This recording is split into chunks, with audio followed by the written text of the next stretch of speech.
Emma, wait! Just 1 second! I'm almost there! I just found it. I was looking for the perfect word to describe something very small, and I think I've got the winner. It's minuscule. No, wait, listen to this one. Infinitesimal. Yes, that sounds so much more professional, doesn't it? Max, stop. Please, for the love of English. Put that giant dictionary down before you accidentally hurt your brain or pull a muscle in your arm. But Emma, I want to sound smart. I've been studying for years. If I don't use these big, beautiful words, will anyone even take me seriously? Will they even listen to me? Or will they think I'm just a beginner? Max, that is exactly the problem. You are falling headfirst into the vocabulary trap. You're out here collecting words like they're rare, expensive stamps or ancient coins. But meanwhile, your mouth is still locked shut because you're too busy overthinking. Wait, actually, you're right. It's funny you say that. Just yesterday, I was in a cafe, and I was trying to remember the word for procrastination to tell a story. I spent 5 minutes searching my brain for that one word, and in the end, I realized I couldn't even remember how to ask the waiter where the bathroom was. It was so embarrassing. Exactly. You were trying to build a skyscraper when you hadn't even finished the foundation yet. And that's the big secret we're sharing today. Learning more words might actually be the primary reason why you can't speak fluently yet. It sounds like a paradox, but it's the truth. Hello, everyone. A huge welcome back to Real Life English with Podcasts. I'm Emma, your host and language guide, and I'm here to help you finally turn that silent library in your head into active, flowing English. And I'm Max. I'm the guy who's spent way too many years studying dictionaries and grammar books only to realize that real life, real, messy, beautiful life, doesn't happen inside the pages of a book. We are so incredibly happy to have you as part of our global community today. If you've ever felt like your head is a massive library filled with thousands of words, but whenever you try to speak, your tongue gets tied in a giant knot, you are in the exact right place. We see you, and we've been there too. On this channel, we believe English shouldn't feel like a scary exam. We make it feel like a relaxed conversation between friends. So, if you want to start speaking confidently without all that unnecessary stress, hit that subscribe button right now and join our family. We love hearing your stories. So, let's start with a fun question. What is the longest, most difficult, or most fancy English word you've ever tried to memorize? Was it pneumano-ultra-microscopic silico-volcanoconiosis? Write it in the comments below. Oh man, I bet there are some crazy complicated words coming in. I used to try and learn medical terms just to sound advanced.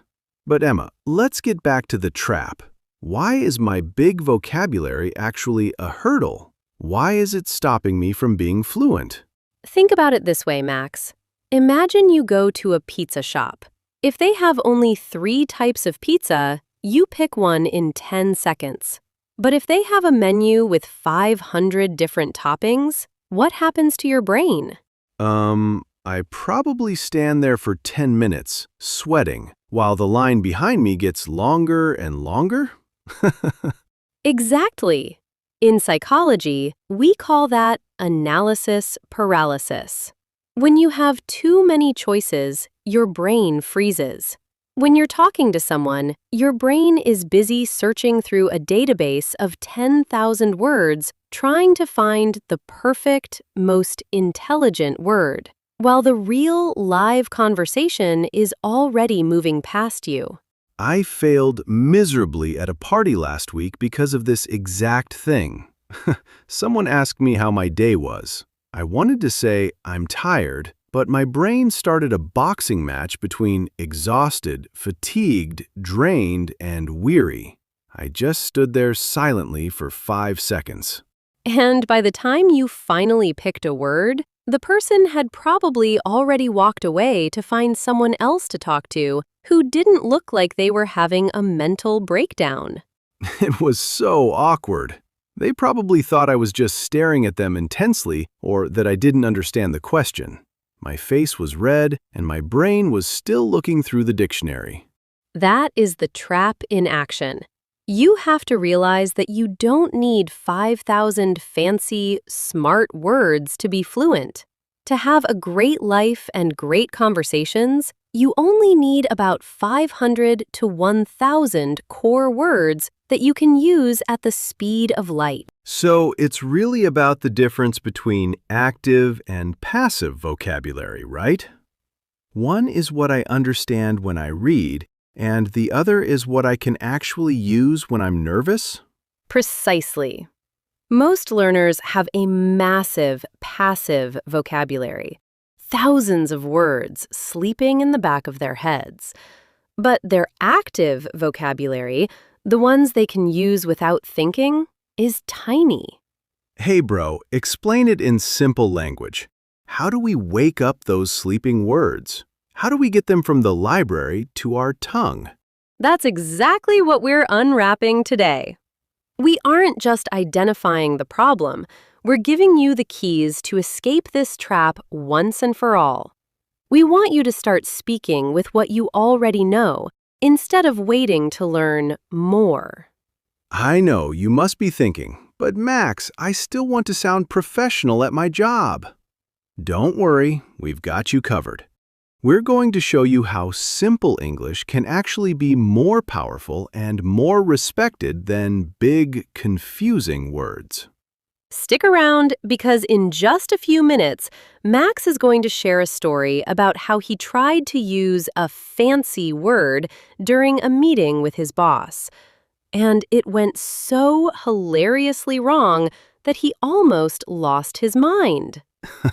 Oh man, thinking about it still makes me want to hide under the table. It was a complete disaster.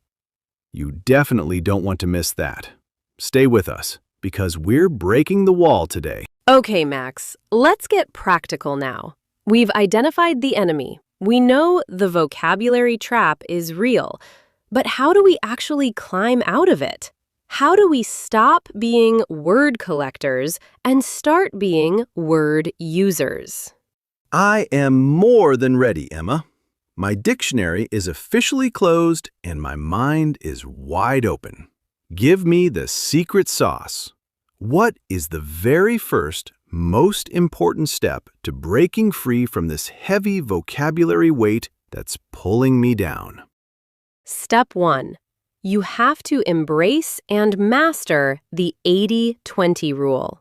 In the world of linguistics and business, this is a total game changer. Did you know that in daily life, whether it's a high-level business meeting, a first date, or just a quick chat with a neighbor at the park, native speakers use the same 1,000 core words for about 80 to 90% of their entire conversations? Only 1,000 words? Emma, are you serious? Only 1,000? But my dictionary has over 100,000 words in it. I've been staying up until 2 a.m. every night, drinking black coffee and memorizing lists of rare adjectives and fancy adverbs. You're telling me I've been overworking for absolutely no reason at all? Exactly. You've been working hard, but not smart. You are out there studying words like aberration, plethora, or juxtaposition. Words that even I, as a native speaker, only use once every 3 years. If you master those top 1,000 words, I mean really master them, so they come out of your mouth without a single second of hesitation, you can handle almost any social or professional situation in the English-speaking world. I feel like such a fool. I failed miserably last month during a trip because I was trying to learn the specific English words for volcanoes, tectonic plates, and ancient civilizations. I thought it would make me sound like an intellectual or a professor.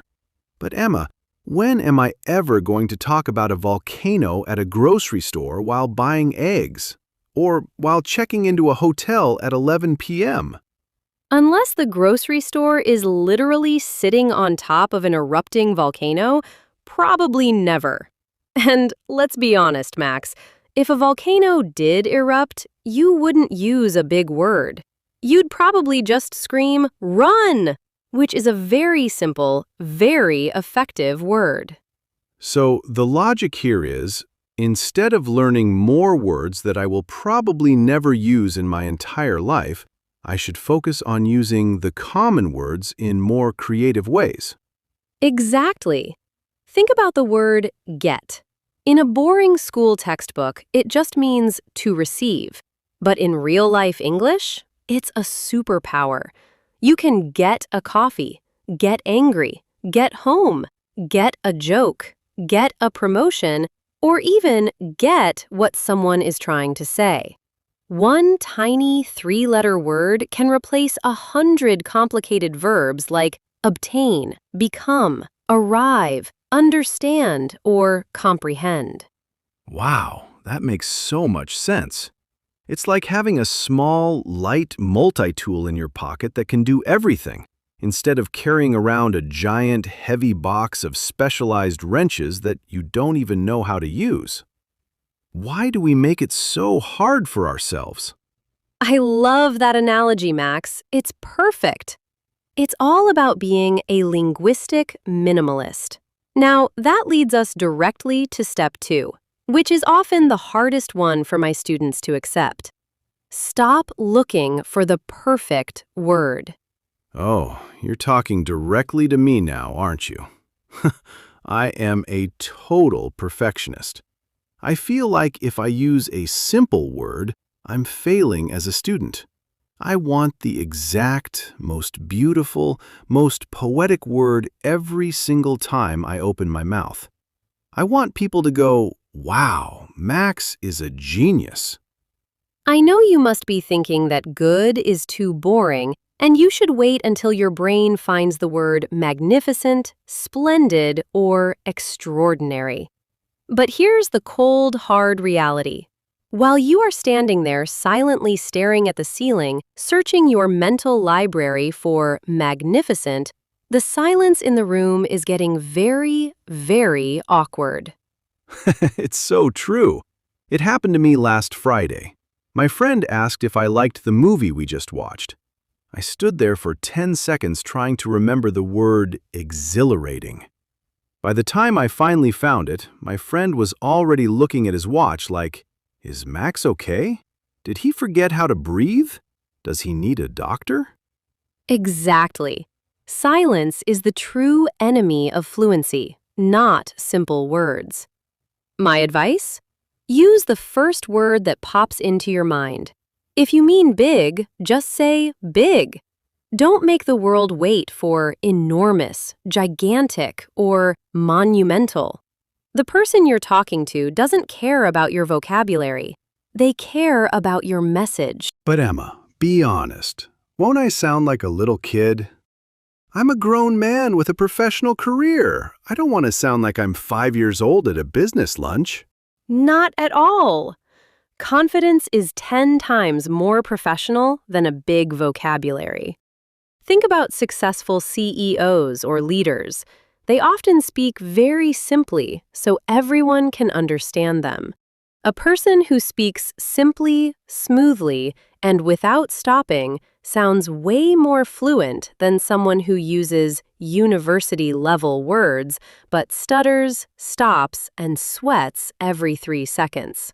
Hey bro, explain it in simple language. Is it better to be 100% clear with basic words, or only 50% clear because you're trying to act like a genius with words you can barely pronounce? 100% clear, every single time. Real-life English with podcasts is about communication, not about showing off. If the other person understands your feelings and your ideas, you've succeeded as an English speaker. I think so too. You guys should definitely give your opinion in the comments right now. Are you a perfectionist like me? Does the fear of sounding too simple actually stop you from speaking in public or at work? Let's talk about it. We really want to know your thoughts. Because once you realize that simple is actually powerful, your whole world changes. You start enjoying the conversation instead of feeling like you're taking a test. Emma, I think it's finally time. I promised the listeners that story about my boss. I'm ready to be embarrassed for the sake of education. Oh, please. I've been waiting for this. I need a good laugh today. What happened, Max? Okay, so a few years ago, I was in a very important meeting with the big boss. I wanted to tell him that the new project we were starting was extremely important. But the vocabulary trap in my head whispered, "No, Max, important is a word for beginners. Use a big, impressive word to show him how smart you are." Oh, no. I can already see the disaster coming. What did you say? I tried to say the project was paramount, but I got nervous. My heart started racing, my tongue got twisted, and I looked my boss straight in the eye and said, "Sir, this project is paramilitary." Paramilitary? Max, a paramilitary is an illegal army. Did he think you were planning a revolution in the office? Did he call the police? He looked so confused. He just sat there for a second and said, "Max, it's just a sales spreadsheet, not a war zone. Why are there soldiers involved in the marketing department?" Ha ha ha ha. See? That is the vocabulary trap in action. You tried to be fancy, and you ended up sounding like you were starting a war. If you had just said important, the meeting would have been perfect. Exactly. Simple words are safe. Simple words are effective. Simple words won't get you investigated by the government. Stick around, because in the next part, we're going to talk about circumlocution, the ultimate magic trick for those moments when you actually do forget a word and you need to survive. That sounds like a big word itself, Emma. Stay with us to find out how to talk in circles and keep your conversations alive and kicking. Time's up. I lost again. Emma, how is this even possible? I'm playing a simple word-guessing game with my friends, and my mind just goes completely blank every single time. I know the word is refrigerator. I can see it in my head. It's white, it's cold, but the word just won't come out. I'm just standing there like a frozen statue. Max, take a deep breath. That's because you're trying to be a walking dictionary again. You're waiting for the exact label to pop up in your brain like a computer search result. When it doesn't, you freeze. But today, I'm going to teach you the most important survival skill for any English learner. Survival skill? Is it starting a fire with 2 sticks? Or finding water in the middle of a desert? Because honestly, Emma, that's exactly how I feel when I'm talking to native speakers. Like I'm lost in a giant desert without a map. Not quite. It's a big word, but a very simple concept. Circumlocution. What? Emma, wait a minute. We just spent the last 20 minutes talking about avoiding big words, and now you throw a 5-syllable monster like circumlocution at me. Are you trying to trap me too? I know. It's ironic, right? But think of it as the circle secret. It basically just means talking in circles. It's what you do when you forget a specific name for something, but instead of stopping the conversation, you describe the thing using the simple words you do know. Oh, so instead of staying silent and waiting for the perfect word to fall from the sky, I just explain what I mean. I use my 1,000 core words to build a bridge to the big word. Exactly. If you forget the word refrigerator, don't let the conversation die. Don't let that awkward silence grow. Just say, that big, tall, cold box in the kitchen.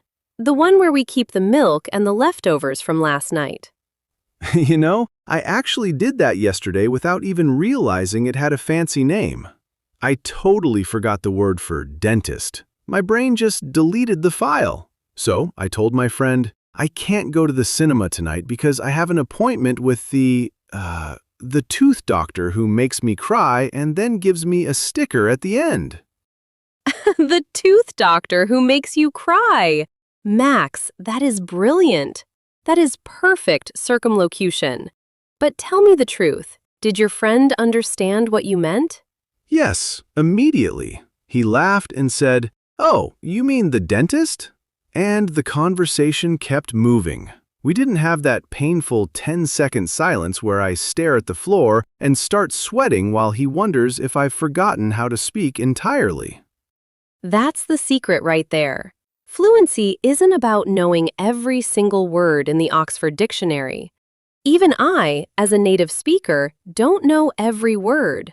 Fluency is about not letting the silence win. It's about being resourceful with the English you already have in your pocket. I know you guys watching must be thinking, but Max, I'll look like an amateur if I don't know the basic names of common things. But listen to me. Even native speakers do this every single day. Emma, tell the truth. How many times have you forgotten the name of a simple kitchen tool? Oh, all the time. Just yesterday, I couldn't remember the word spatula to save my life. Did I stop cooking? No. I just pointed at the stove and said to my husband, "Hey, pass me that flat black thingy that flips the eggs." And he knew exactly what I wanted. The thingy. So thingy is actually a professional English word now. I love it. I'm going to use thingy for everything. My car is a driving thingy. My phone is a calling thingy. Well, maybe not everything, but it's a lifesaver. On Real Life English with podcasts, we want you to focus on the message, not the dictionary. If the message gets delivered and the other person understands you, you've won the game. So, step 3 of escaping the trap is, describe it if you can't name it. It's like a game of charades, but with your voice. If you forget umbrella, you say, the stick with the black cloth that keeps the rain off my head. Yes, and that brings us to step 4, which is another secret weapon. Master the universal words. Universal words? You mean like words from outer space or something? Actually, they are even more powerful. I'm talking about wildcard words like stuff, things, deal, and situation. These words are like the jokers in a deck of cards. They can represent almost any object or idea in the world. So, instead of struggling and hurting my brain to say, I have many professional responsibilities and complex administrative tasks at my workplace today, I can just say, I have a lot of stuff to do at work. that sounds so much more natural. It feels like I can finally breathe. I failed miserably in the past because I thought words like stuff were bad English or lazy English. I was trying to be like a poet or a scientist in every meeting. Poetry is for the stage, Max. In real life, we use simple, flexible words because they are faster. Using stuff doesn't make you look stupid. It makes you look like a native speaker who is relaxed and doesn't have to prove anything. Hey bro, explain it in simple language. Does using these simple shortcuts actually help me learn the big words later? Or will I be saying thingy for the rest of my life? It actually helps you learn faster. Because when you stop worrying about being perfect, you speak more. You stay in the conversation longer. And the more you talk, the more your brain naturally picks up advanced vocabulary from the people you are talking to. It's a win-win. I think so. You guys should definitely give your opinion in the comments. What's the funniest or most creative way you've ever described a word you forgot? Did you call a vacuum cleaner a carpet-sucking machine? We really want to read your stories. I can't wait to see those. People are so creative when they're in a word emergency. It's actually the best way to bond with people and have a laugh. Emma, I just realized something big.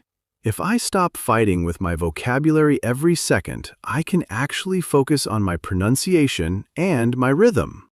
I can finally enjoy the person I'm talking to instead of feeling like I'm taking a very hard exam. Now you're getting the real secret of fluency, Max. When you aren't fighting your own brain, you can finally start singing the language. I'm feeling so much lighter already. My brain feels like it just went from a tiny, crowded room into a huge, open field. Good, because you're going to need that energy for the final part. We are going to talk about the input-output balance, the final system reset that will change everything. Is that the special trick? The one that makes all those sleeping library words in my head actually come alive and jump onto my tongue? Oh, it's better than a trick. It's the ultimate law of the language jungle. Stay tuned, because if you've been studying for years but still feel stuck, this next part is for you. Don't go anywhere. We're coming back with the final key to your freedom. All right, Emma, I'm ready. I'm focused. My brain has officially checked out of that vocabulary hotel. I've deleted the paramilitary files from my memory. Now, tell me about this input-output balance. What is this final piece of the puzzle that makes everything stick together? It's the most important law of language learning, Max. Most learners spend 90% of their time on input. That means reading books, watching movies, listening to podcasts, and scrolling through English apps. But they only spend about 10% on output, which is actually speaking or writing. Oh man, you just described my entire life for the last 5 years. I'm the king of input. I watch 10 hours of Hollywood movies every weekend.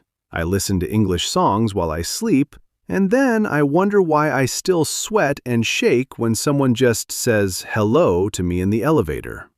Exactly. You're not alone, Max.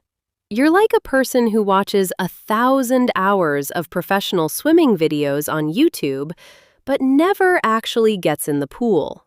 You can tell me everything about the technique, the breathing, and the water temperature, but the moment you jump in, you're going to drown because your muscles don't know what to do.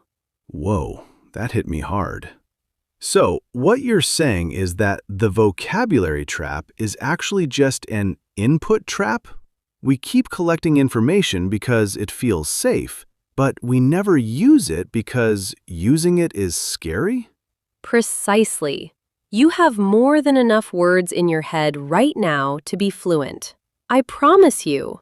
You just haven't practiced the physical act of pushing those words out of your mouth. You've been training your ears, but you've ignored your tongue. So, step 5 of our master plan is flip the ratio. We need to spend more time speaking than we do studying. But Emma, I know what everyone watching is thinking right now. Max, I don't live in New York. I don't have a native speaker sitting in my living room. Who am I supposed to talk to? The mirror?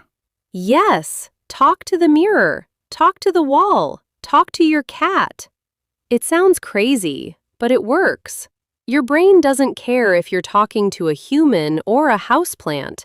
It just needs the practice of forming the sounds. And here is my absolute favorite secret weapon: recording yourself. Oh, I love that one. I started doing that 6 months ago. At first, I hated the sound of my own voice. I thought I sounded like a broken radio. But after a few weeks, I started noticing my smashy words and my rhythm. I realized, Hey, I actually sound pretty good when I'm not overthinking. That's the superpower. When you record yourself talking about your day for just 2 minutes, you are activating those passive library words. If you learn one new word today, don't just write it in a notebook. Find 10 different ways to say it out loud. That is how a word becomes active. Hey bro, explain it in simple language. If I have 30 minutes to study English today, how should I divide my time to avoid the trap? Simple. Spend 10 minutes listening or reading, and spend 20 minutes talking out loud about what you just learned. On Real Life English with podcasts, we don't want you to be a passive observer anymore. We want you to be the hero who actually uses the language. I love that. No more sitting on the sidelines. It's time to get in the game. But before we finish, Emma, let's do a quick word tour of our entire escape plan for everyone who just joined us or needs a recap. Let's do it! This is your map to freedom, guys. Step 1. The 80-20 rule. Master the 1,000 common words. Forget about the volcano words for now. Focus on the words that actually help you buy coffee and make friends. Step 2. Kill the perfectionist. Stop searching for the magnificent word. Use the first word that pops into your head, even if it's just good or nice. Speed is more important than perfection. Step 3. Circumlocution. The circle secret. Describe it if you can't name it. If you forget dentist, say tooth doctor. It works every time. Step 4. Use universal wildcards. Master words like stuff, things, and situation. They are your best friends when your brain feels empty. Step 5. Focus on output. Stop being a professional student and start being a professional speaker. Get in the pool and start splashing around. If you found these tips helpful and you're ready to stop collecting words and start using them, join our global family. Hit that subscribe button, give us a like, and share this video with one friend who is also stuck in the vocabulary trap. Let's escape together! I know you must be thinking that fluency is this giant, unreachable mystery. But today, you found the key. You already have everything you need. You are enough. Exactly! Don't wait until you know 10,000 words to start living your life in English. Start today with the 500 you already know. So, Emma, I'm already excited for the next one. What are we unwrapping in our next episode? Oh, the next one is huge, Max. We're going to talk about the fear of being laughed at. We'll discuss how to handle it when you make a mistake and people actually do notice. How do you stay confident when your face is red? Oh, that's a big one. I've lived that nightmare so many times, especially after my paramilitary meeting. I can't wait to hear your advice on that. It's going to be a total game changer for your confidence. We're going to give you a mental shield that makes you bulletproof to embarrassment. I'll be there for sure. But before we go, don't forget the challenge of the day. What is one simple word that you've been avoiding because you thought it was too basic? Write it in the comments and tell us how you're going to use it today. We can't wait to read your comments and welcome you to the family. Thank you for spending your precious time with us at Real Life English with Podcasts. You've got this. Keep it simple, keep it real, and most importantly, keep speaking. We will see you in the next one. Peace out. Bye, everyone. Happy practicing. See ya.